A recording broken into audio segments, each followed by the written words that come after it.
నేను యాక్చువల్లీ మన pre release ఉంటుంది కదా, అప్పుడు మాట్లాడదాం. ఊరికూరికి ఏం మాట్లాడతలేను.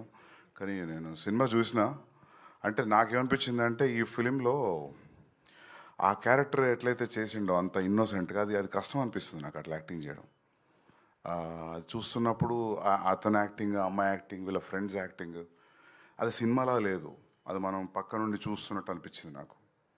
అది నేను కథ విన్నా, అసెంబుల్ కట్ చూసిన. ఒక్కరోజు షూటింగ్ పోలేదు, అసలు వాళ్ళని ఎప్పుడు డిస్టర్బ్ చేయలేదు. నాకు మైక్రో మేనేజ్మెంట్ ప్రాబ్లమ్స్ ఉన్నాయి, మళ్ళీ పోయి వాళ్ళని డిస్టర్బ్ చేస్తానని చేయలేదు. నేను కథ విన్నప్పుడు ఎంత నవ్వినో సినిమా చూసినప్పుడు అంతకంటే ఎక్కువ నవ్వినా. సూపర్ హిలేరియస్ రైడ్, అదైతే చెప్పగలుగుతా. ఇంకొంచెం ముందుకు పోయిన కొంచెం మాట్లాడదాం. యా, అండ్ ఫస్ట్ టైం మా భద్రకాళి ఫిలింకి క్లీన్ యూబై వస్తుంది. ఎప్పుడు ఏళ్ళు వచ్చేటి. సో ఎన్నిసార్లు ఫ్యామిలీతో రమ్మన్నా రాలేదు, ఈసారి అయితే రండి. థియేటర్ బయట ఎవడు ఆపడం మిమ్మల్ని.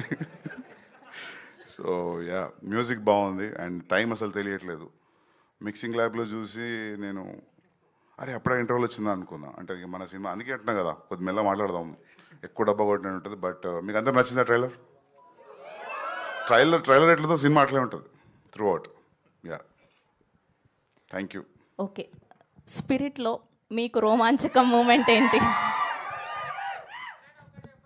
స్పిరిట్లో ప్రభాస్ అన్నతో సినిమా చేయడమే రోమాంచక మూమెంట్. థ్యాంక్ యూ అండి, thank you so much. Okay, so we have a Q&A session with media. Suman Prabhas గారిని, హీరోయిన్ని, అండ్ అలానే మా ఇద్దరు ప్రొడ్యూసర్స్ని, అండ్ అలానే డైరెక్టర్ని వేదిక మీద ఉండవలసిందిగా రిక్వెస్ట్ చేస్తున్నాం. I request everyone to be seated please. And అలానే వైభవ్ వాసుకి గారిని కూడా వేదిక మీద ఉండవలసిందిగా రిక్వెస్ట్ చేస్తున్నాం, మ్యూజిక్ డైరెక్టర్.